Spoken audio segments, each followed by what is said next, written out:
जय श्री राम दोस्तों, आपके अपने चैनल मिस वैष्णव में हार्दिक स्वागत है। आज हम धर्मराज जी की कथा सुनेंगे। यह उससे पहले आपसे एक छोटा सा अनुरोध है, यदि आप हमारे चैनल पर नए हो तो प्लीज चैनल को सब्सक्राइब कर लीजिए। आइए कथा शुरू करते हैं।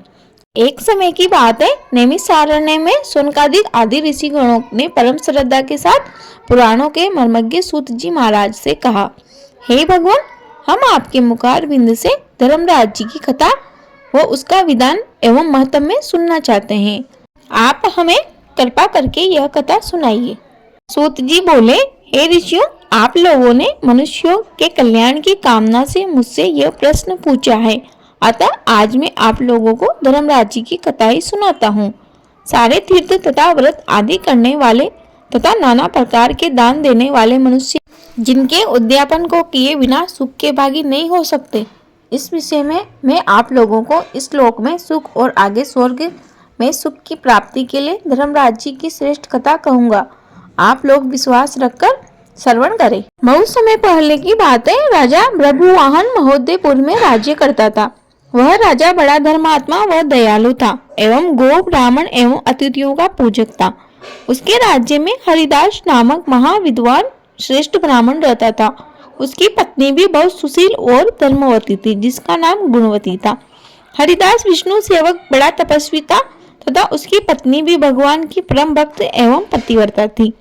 उसने प्राय सभी प्रसिद्ध देवी देवताओं के व्रत किए, परंतु धर्मराज जी की यानी धर्मराज नाम से प्रभु की सेवा कभी नहीं की।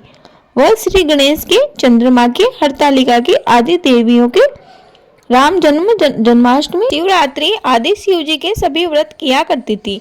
वह बड़ी श्रद्धा से सदा एकादशी का व्रत भी किया करती थी, साथ ही दान भी देती रहती थी और अतिथि सेवा से कभी भी विमुख नहीं होती थी। इस प्रकार धर्मपरायणा वह वृद्धावस्था में मृत्यु को प्राप्त हुई। धर्माचरण के प्रभाव से यमदूत उसे आदर पूर्वक धर्मराज के पुर को ले गए।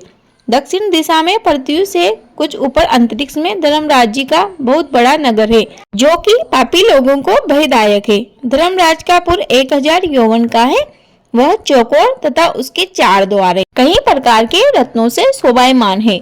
उसमें कई मनुष्य जो पुण्य भोगने हेतु गए हैं, वह वहीं निवास कर रहे हैं। जगह जगह पर उन्हें गीत सुनाई दे रहे हैं और बाजे बज रहे हैं। उस नगर के 7 कोट हैं। उसी के बीच में बहुत ही सुंदर धर्मराज जी का मंदिर है, जो कि रत्नों से बना हुआ है और अग्नि, बिजली तथा बाल सूर्य के समान चमकता हुआ प्रतीत हो रहा है। इसके दरवाजे की सीढ़ियां मणि से बनी हुई है और हीरे की कणियों से आंगन चमक रहा है, जिसके मध्य में अनुपम सुंदर सिंहासन पर धर्मराज भगवान विराजमान है। उसके पास चित्रगुप्त जी का स्थान है, जो मृत प्राणियों के पाप पुण्य का सारा लेखा भगवान धर्मराज को सुनाते हैं। यमराज के दूत गुणवती को वहां ले गए। उनको देखकर वह भयभीत होकर कांपने लगी और नीचे मुख करके खड़ी हो गई।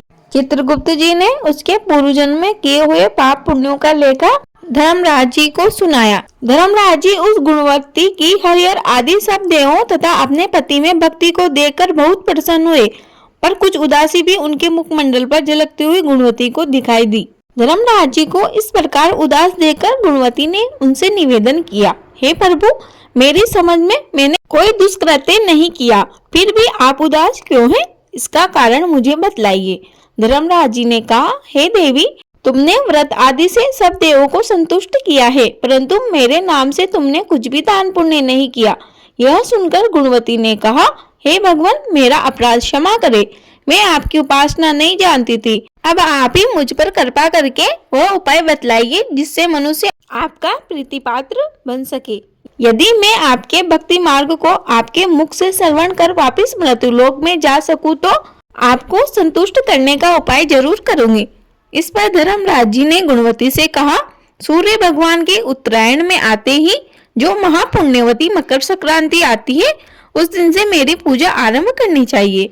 इस प्रकार साल भर मेरी कथा सुने और पूजा करे, इसमें कभी भी नागा ना करे। आपातकाल आने पर भी मेरे धर्म के इन 10 अंगों का पालन करते रहे। यह सुनकर गुणवती ने कहा, आपके यह 10 अंग कौन से हैं? कृपया कर आप मुझे यह भी बतलाए। धर्मराज जी बोले, लाभ, संतोष, क्षमा, यम नियम द्वारा मन को वश में करना, किसी वस्तु को न चुराना, पर स्त्रियों या पर पुरुषों से बचना यानी मन की शुद्धि और शारीरिक शुद्धि, इंद्रियों के वश में ना रहना, बुद्धि की पवित्रता अर्थात मन में बुरे विचार न आने देना, शास्त्र विद्या का स्वाध्याय यानी पाठ पूजा, कथा श्रवण या व्रत रखना और तदनुसार दान पुण्य करना, सत्य बोलना, सत्यता का ही व्यवहार करना और क्रोध न करना, ये सभी धर्म के 10 लक्षण हैं।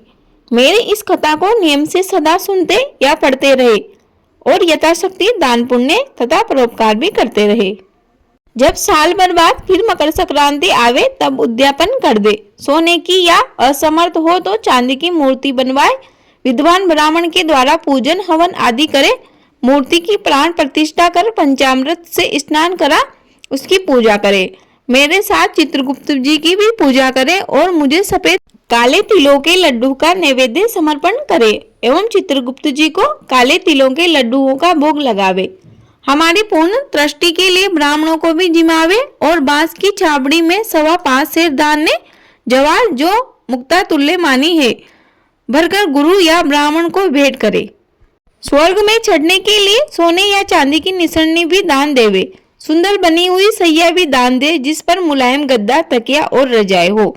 इसके सिवाय कंबल, पादुकाएं, बांस की लकड़ी, लोटा, डोरी, 5 वस्त्र भी दान देने चाहिए। गोदान की सामर्थ्य हो तो सफेद या लाल गाय मेरे लिए और काली गाय चित्रगुप्त जी के लिए दान देवे। ये दान की वस्तु सर्वसाधारण के लिए है। धनवान व्यक्ति यदि अधिक दे तो और भी अच्छा है। गुणवती ने भगवान से अब यह प्रार्थना की कि हे प्रभु, यदि ऐसी बात है तो मुझे यमदूतों से छुड़वाकर फिर संसार में भेजिए जिससे मैं आपकी कथा का प्रचार कर सकूं। जो ही उसकी प्रार्थना पर भगवान धर्मराज ने स्वीकृति दी, उसी समय उसके मृत शरीर में पुनः प्राणों का संचार हो गया और उसके पुत्रादि कहने लगे कि हमें बड़ी प्रसन्नता हुई कि हमारी माताजी पुनः जीवित हो गई।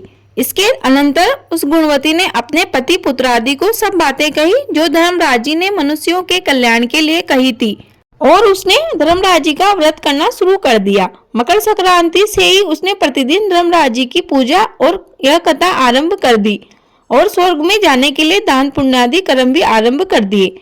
इस प्रकार वह गुणवती साल भर में धर्म कथा सुनकर तथा धर्म के 10 अंगों का पालन कर मृत्युपरांत जब वह स्वर्ग में पहुंची तो सभी देवताओं ने उसका आदर किया तथा वह सदा स्वर्गीय भोगों को भोगती रही। सूत जी महाराज ने शौनकादिक ऋषियों से कहा, हे मुनियों, जिस घर में स्त्री या पुरुष इस धर्मराज जी व्रत कथा को श्रद्धा से प्रतिदिन पढ़ते या सुनते हैं वे दुखों से मुक्त हो जाते हैं।